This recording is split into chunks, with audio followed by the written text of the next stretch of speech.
It's time for this week's episode of Brandon Sports Talk, featuring in-depth interviews from those who are trending in the world of athletics.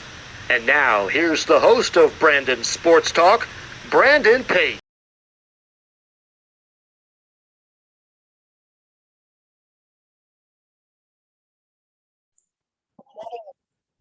Welcome back to Brandon Sports Talk. In today's episode, I have the privilege to interview one of my former guests who has currently had more on his network, the Across the Pond Sports Network. How are you doing today, James?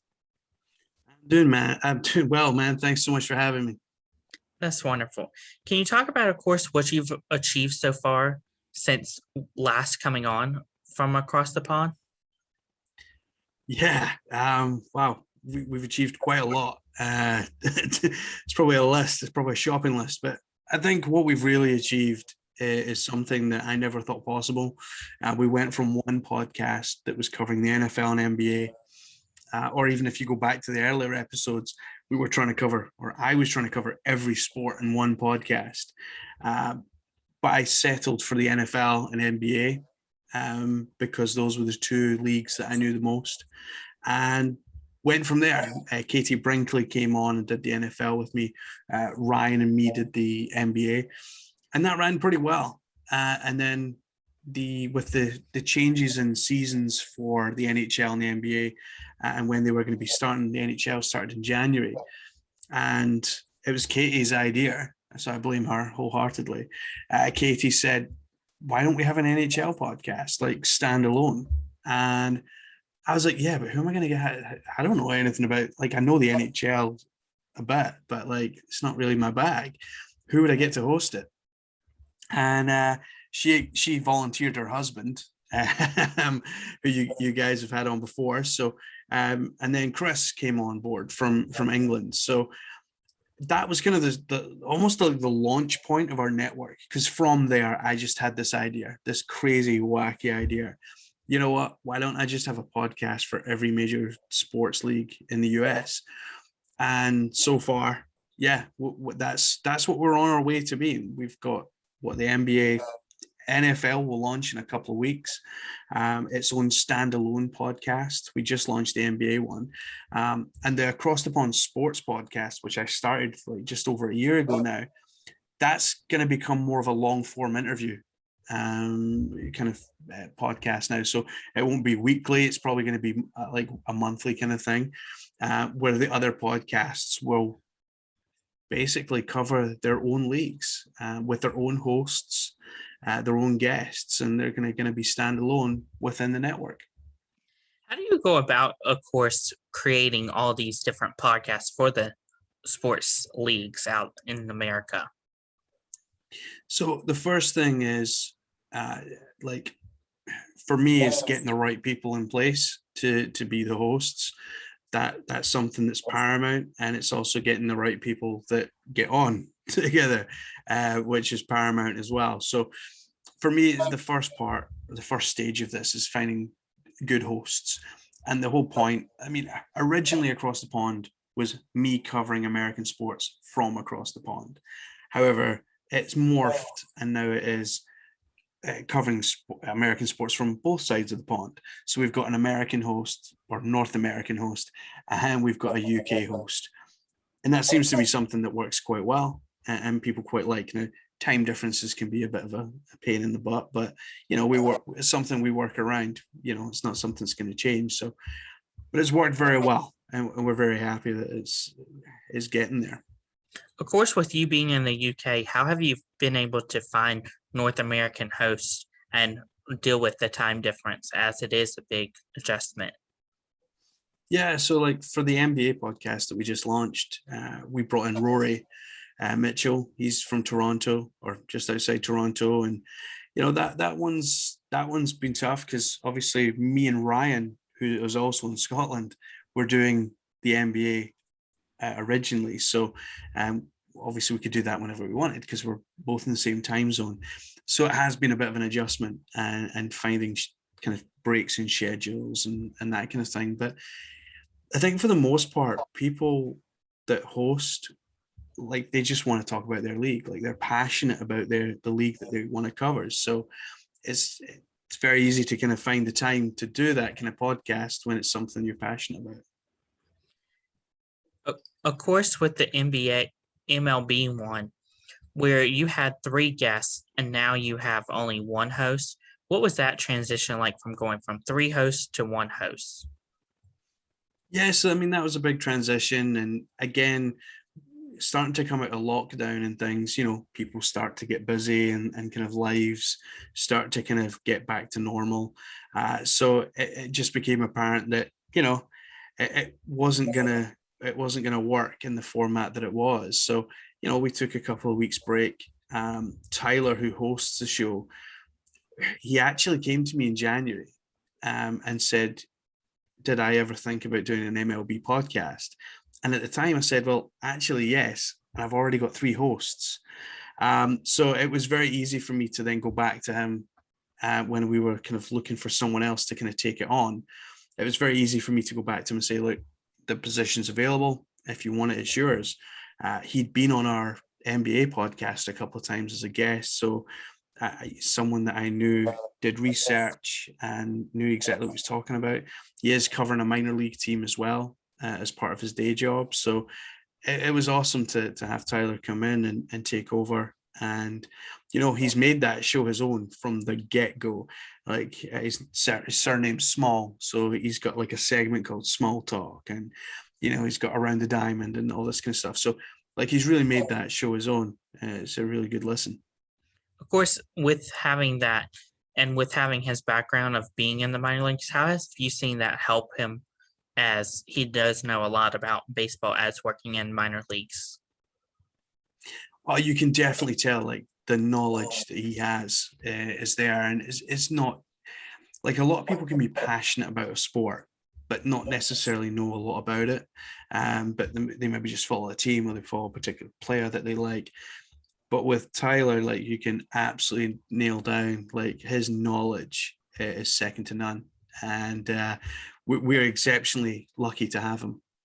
How did you know that you wanted to come up with a WNBA podcast? So this actually goes back to the early days. When I say early days, I'm talking last year. I was doing a monologue show, and it was like the first 4 episodes were just me monologuing. And one thing that I noticed when I was doing research about sports podcasts is there is not a lot of WNBA podcasts out there. So I wanted to make sure that I had a segment in that show that covered the WNBA. Now, obviously, the show kind of changed and stuff, and we kind of concentrated on 2 leagues. But I knew that I wanted to revisit the WNBA. It deserves so much more coverage than it gets. So it has actually always been, since the early days, something that I've wanted to do. Of course, when you thought about doing it, how did you know that you wanted to get the host that you got? And what were some of the contents that you have come up with the WNBA? So in terms of having a host, I didn't know anyone out in the States that followed the WNBA. I knew I wanted someone who had, some kind of base knowledge on the WNBA. Now I reached out to a couple of people, and I was exceptionally lucky that those people then put me in touch with other people, and then I got put with Michelle through Lisa Willis, who's a former WNBA player. I mean, that's where I was kind of getting to. I was going from podcast hosts to actual former WNBA players. So for me, it was great because I was getting kind of some feedback from them on what they would expect from a WNBA podcast as well. And then when Michelle came in and we sat and had a chat for a couple hours, oh my God, like we were just on the same wavelength. We wanted to cover the same things. We wanted to cover the same segments. The WNBA podcast isn't about covering the league in terms of just looking at score lines and stats and everything else. What we really try and do is tell the stories of the women that play in the league. You talk about salaries, you talk about some of these women go abroad and earn more money playing abroad than they do in the WNBA. And it's just scary that they have to go abroad to earn a decent salary. When you look at the men's game, and obviously Steph just got 235 million. Sue Bird, 500,000? There's a disparity there. Now the WNBA has money.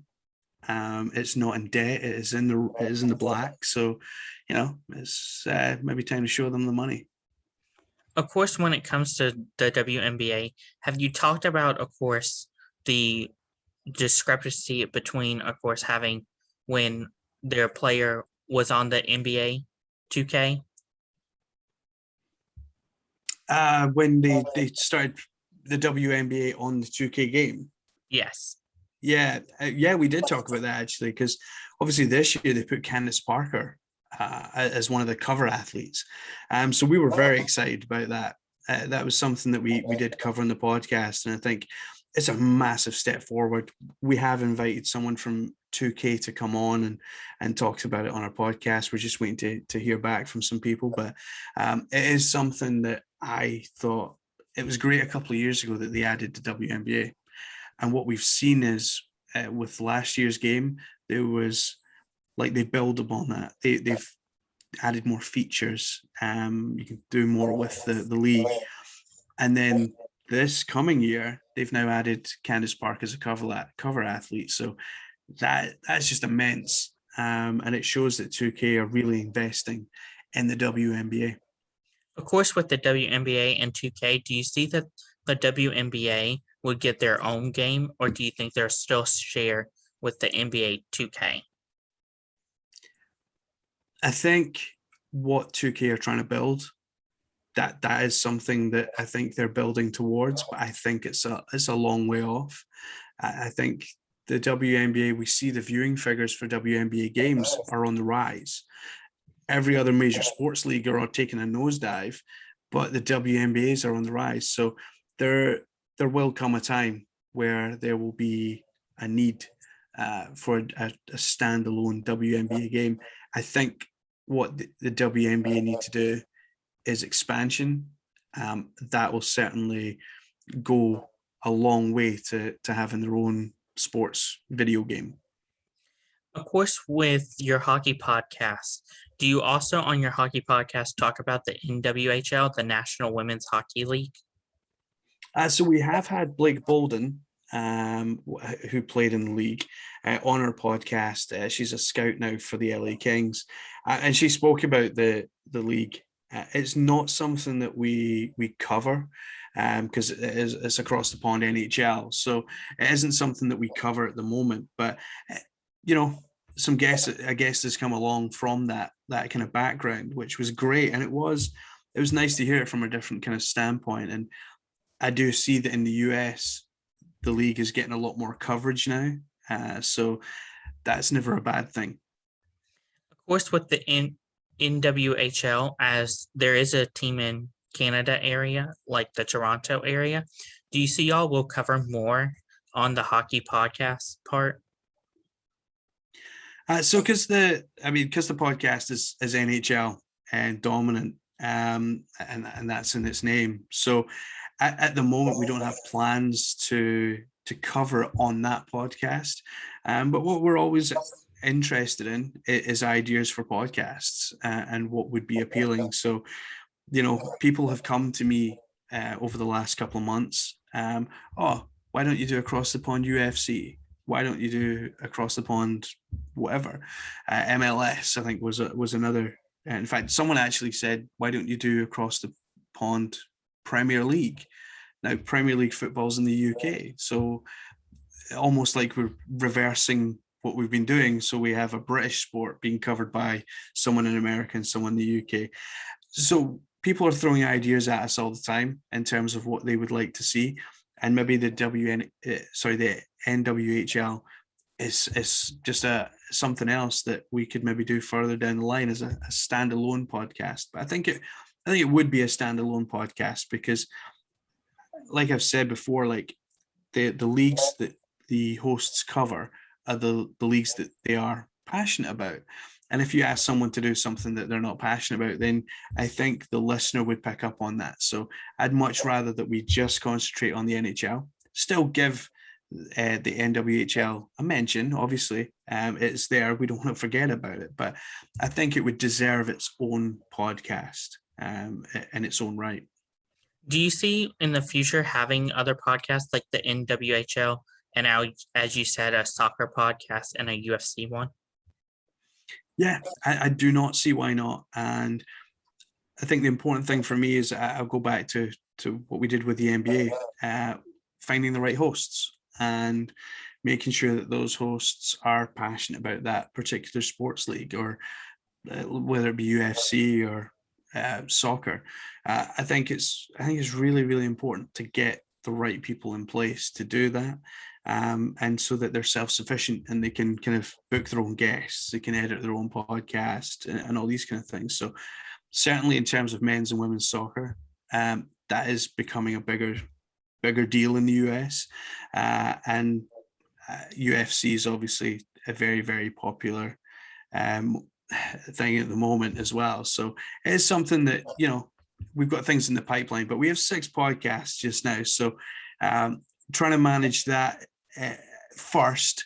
And then I think what we need to do is we've seen so much growth over the last year. I think, in all honesty, what we need to do is, or I need to do, not everyone else, but they can keep going.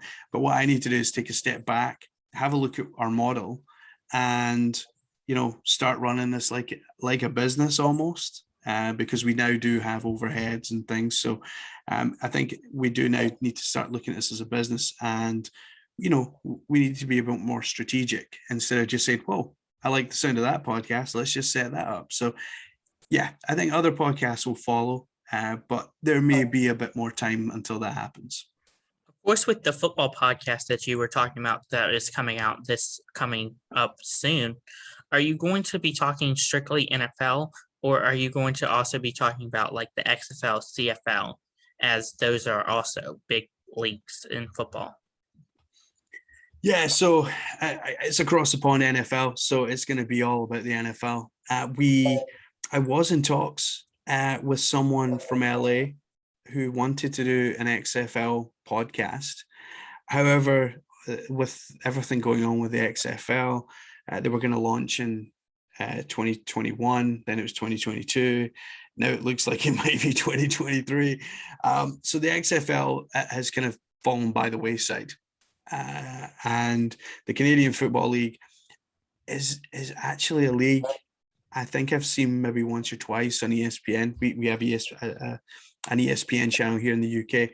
I've seen it a couple of times, and it looks pretty hardcore. And it's something I'd need to get into. But again, if the right hosts come around and the right people want to do it, then I think we'd need to find someone in the UK, obviously, to be that UK side. But I don't see why not. Like the XFL, I had 2 hosts for that already. And it was actually because of the XFL kind of not folding, but kind of delaying that we've kind of put it on hold or on hiatus until, the XFL sort themselves out. Of course, with having so many podcasts, how has it been like to run an empire of course, across the pond? That's the first time I've heard it called an empire. I love that. It's been unexpected.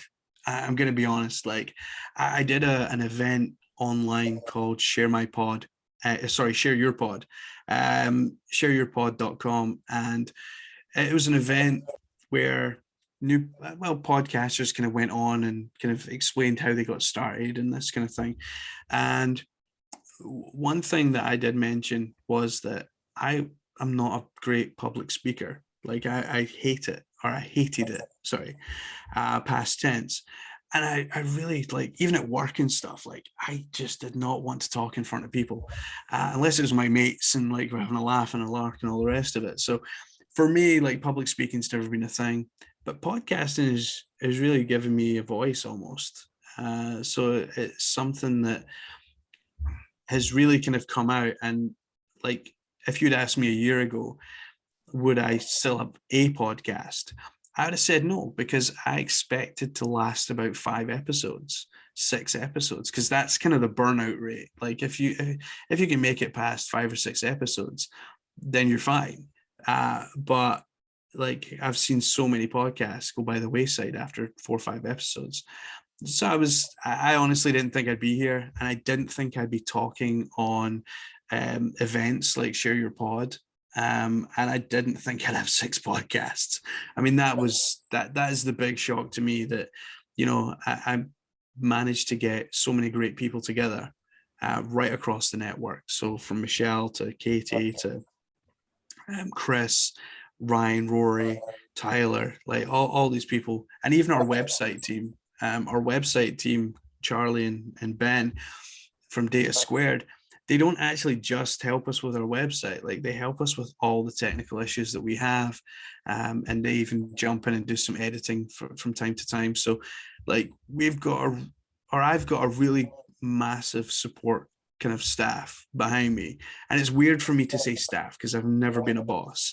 And I don't actually think of them as staff. I just think of them as, you know, friends who love to cover American sports as much as I do. So it's been a lot of fun. Don't get me wrong, we've had some hairy moments, and or I've had some hairy moments, and you know, you do get a bit overwhelmed.